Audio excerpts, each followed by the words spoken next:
तो उधर से तुरंत फोन स्पीकर ऑन तो बोलता है कि अली इन लोग को मार खत्म से नहीं मानेंगे। तो लोग तबा तोड़ असाद कालिया अली और संजय गुड्डू इस तरह करीब 25 लोग मारने लगे। मैं और मेरे परिवार को, मेरे कजिन था, मेरे भांजे भतीजे सब। कई थाने जाके वहाँ मैं फोर्स को बताता हूँ, पुलिस प्रशासन को बताता हूँ। प्रशासन आता है तो प्रशासन अपनी आंखों से देखता है कि किस तरह ये गोलियां चला रहे हैं, बम चला रहे हैं, एकदम तालिबान बनाए हुए हैं।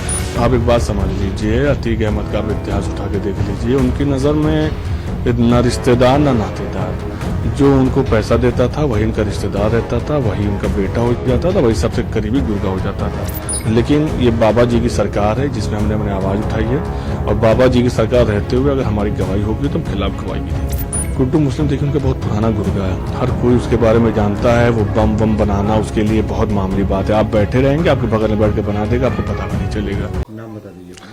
मोहम्मद जीशान नाम है हमारा। जीशान जी, ये बताइए कि आपका क्या संबंध है अतीक, क्या संबंध है? ऐसा है कि मेरे जो बड़े भाई हैं इमरान, उनके साड़ू लगते हैं, वो सगे साड़ू हैं उनके। यही हमारे उनके बीच का रिश्ता है, लेकिन हमने कभी से कोई रिश्ता जोड़ा नहीं है।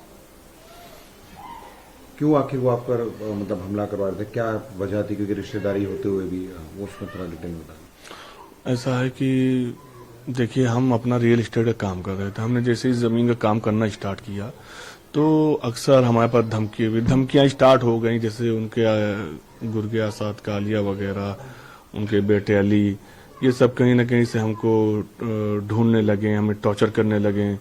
और ये रोक के गाड़ी उसके कहने लगे कि ऐसा है कि भाई से मिल लो, काम करना है काम करो, लेकिन उनको भी जो है देना पड़ेगा। तो ये सब तरीके करके कहीं ना कहीं हमको घेरा जाता था। तो मैं अपना जो है बहरहाल मोबाइल बंद करके कहीं ना कहीं चला जाता था। फिर 31 दिसंबर 2021 को मैं अपने ही आवास पे बैठा हुआ था, तभी अचानक से अली, अतीक और आसाद कालिया वगैरह तीनों ये लोग 3 गाड़ियों से आते हैं और मुझको घेर लेते हैं। घेरने के बाद ये सब घेर के तमंचे, पिस्टल, राइफल, बहुत सारे असलहे लिए थे, सब ये मेरी बॉडी पे ऊपर से नीचे तक लगा देते हैं। फिर उसके बाद जो है जब फिर अली अतीक कहता है कि लो अब्बा से बात करो, तो मैं उस समय तो ऐसे भय का माहौल तो मुझे करना ही पड़ता। तो उसके बाद मैंने बात करी, तो मैंने कहा जी बताइए। तो उधर से अतीक अहमद कहते हैं कि तुमको बहुत नेतागिरी आती है, जब तुमसे बार बार कह रहे हैं कि जमीन शाइस्ता परवीन के नाम लिख दो, नहीं तो 5 करोड़ रुपये रंगदारी आसाद कालिया और अली के यहाँ से पहुंचवा दो। तो उससे मैं इतना डरा हुआ था, मैंने कहा मैं इसको क्या जवाब दूं, मेरे कुछ समझ में नहीं आ रहा था। तो उधर से कई बार बोला कि सुनाई दिया, मतलब हेलो हेलो कर रहा था। जब मैंने कुछ जवाब नहीं दिया तो उधर से तुरंत फोन स्पीकर ऑन तो बोलता है कि अली इन लोग को मार खत्म करो, नहीं मानेंगे। तो लोग तबा तोड़ असाद कालिया अली और संजय गुड्डू इस तरह करीब 25 लोग मारने लगे। मैं और मेरे परिवार को, मेरे कजिन था, मेरे भांजे भतीजे सब थे। तो उसके बाद जब हमें लगा कि मुझे मार डालेंगे तो मैं किसी तरह अपनी जान बचा के वहां से भागता हूँ। जब भागता हूँ तो सीधा ही सीधा मेरे ऊपर फायर करने लगते हैं, और जब फायर करने लगते हैं तो मैं किसी तरह बच के भाग जाता हूँ। मैं जाता हूँ करेरी थाने जाके वहां मैं फोर्स को बताता हूँ, पुलिस प्रशासन को बताता हूँ। प्रशासन आता है तो प्रशासन अपनी आंखों से देखता है कि किस तरह ये गोलियां चला रहे हैं, बम चला रहे हैं, एकदम तालिबान बनाए हुए हैं। जब ये लोग प्रशासन को देखते हैं तो ये लोग भागते हैं। फिर प्रशासन तेजी दिखा के वहां पे उसे मौके पे 2 लोग को पकड़ लेता है। 2 लोग को पकड़ के उनके पास से पिस्टलें बरामद हुई, और उस समय वहां पे मशीन जिसे भी लाए थे, जिससे पूरा इन लोगों ने मेरा घर ढा दिया। तो वो मशीन मौके पकड़ गई। उसमें सैम मैं जो गैंगस्टर है, काफी बड़ा अपराधी, वो पकड़ गया। तो जब ये सब पकड़ गए तो उसके बाद मेरी FIR हुई। आज सब जेल में है। आसाद कालिया फरार चल रहा है।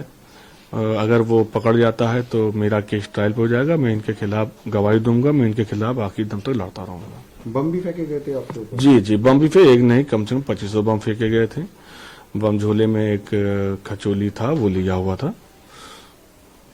लेकिन जैसे आपने बताया कि अतीक अहमद एक तरह से रिश्तेदार लगते हैं, तो इस पर आखिर वो क्यों, मतलब रिश्तेदार? देखिए, आप एक बात समझ लीजिए, अतीक अहमद का आप इतिहास उठा के देख लीजिए। उनकी नज़र में न रिश्तेदार न नातेदार, जो उनको पैसा देता था वही उनका रिश्तेदार रहता था, वही उनका बेटा हो जाता था, वही सबसे करीबी गुर्गा हो जाता था। तो जब हमने नहीं दिया तो हम विरोधी हो गए। लोगों ने बहुत तरीके के हमारे पर इल्जाम लगाए कि इन्होंने अतीक अहमद से पैसे लिए हैं, अतीक अहमद की ज़मीन है। तो मैं सबसे ये कहना चाहता हूँ कि भैया आके देख लो, ये हमारे बाप दादा की पुश्तैनी ज़मीन है। और हम बाप दादा से हमने सब कुछ अच्छा देखा है, अच्छा खाया, अच्छा पिया है हमने। और अतीक अहमद जैसे लोगों से हम लोगों ने हमेशा दूरी करी है, ना रंगदारी देख के हमारे साथ ये अंजाम हुआ। लेकिन ये बाबा जी की सरकार है जिसमें हमने अपनी आवाज उठाई है, और बाबा जी की सरकार रहते हुए अगर हमारी गवाही होगी तो हम खिलाफ गवाही भी देंगे। गुड्डू मुस्लिम जैसे आपने नाम भी लिया था, तो उसका क्या रोल रहता है और क्या करता है वो, मतलब उनके साथ? गुड्डू मुस्लिम देखिए उनका बहुत पुराना गुर्गा है, हर कोई उसके बारे में जानता है। वो बम बम बनाना उसके लिए बहुत मामूली बात है। आप बैठे रहेंगे, आपके बगल में बैठ के बना देगा, आपको पता भी नहीं चलेगा। तो वो एक तरीके से बहुत बड़ा क्रिमिनल रहा है। कई स्टेट में उसके ऊपर मुकदमे भी हैं, बिहार और कहाँ कहाँ उसके मुकदमे भी हैं। तो वो बहुत घातक आदमी है। आपने जिस तरीके से देखा होगा वीडियो में किस तरीके से बम चला रहा है, जैसे वो बैट बॉल खेला जा रहा है, बॉलिंग कर रहा हो। और क्योंकि अब अतीक अहमद की मौत हो चुकी है, उनके भाई की मौत हो चुकी है, तो अब क्या लगता है आपको, किस तरह से आपके केस, क्योंकि आपने कहा कि अटैक भी कर चुके हैं कई बार? नहीं, जैसे हमारी एक बिरादरी, गद्दी बिरादरी, तो उसमें कुछ लोग ऐसे हैं कि जो शायद उनको भगवान मानते थे या जो भी मानते रहे हों। तो हम लोगों को जो सुनने में आ रहा है हमारे परिवार के मार्फत की, वो लोग कह रहे हैं कि ये बहुत ज्यादा बोल रहा है और इसका तो अंजाम बुरा होगा।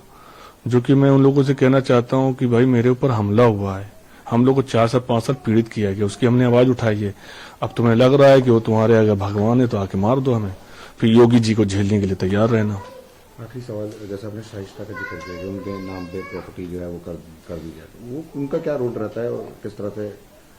देखिए उनके बारे में मैं बहुत ज्यादा तो नहीं कहूंगा, लेकिन मैं इतना कह देना चाहता हूं कि अतीक अहमद नहीं रहते थे। वो जब से जेल चले गए तो सारा सबसे मिलना जुलना, सबसे हिसाब किताब लेना, वो शाइस्ता पर भी नहीं करती थी।